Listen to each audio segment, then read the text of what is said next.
শহরের উষ্ণতা তো বেড়েই চলেছে রোজ, কিন্তু শহরের এই উষ্ণতম দিনে মানুষের আবেগের উষ্ণতা বাড়ল কি?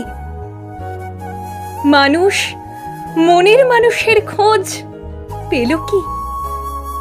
খোঁজ পেলেও তাকে আগলে রাখতে পারল কি? চারদিকে এখন ভোটের প্রচার চলছে পুরো দমে, কিন্তু ভালোবাসার প্রচার করবে কারা? এত মিছিলের ভিড়ে কই একটাও প্রেমের স্লোগান শোনা যাচ্ছে না তো।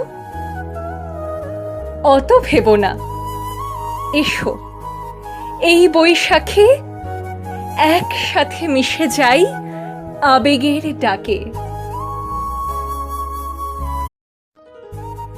শহরের উষ্ণতা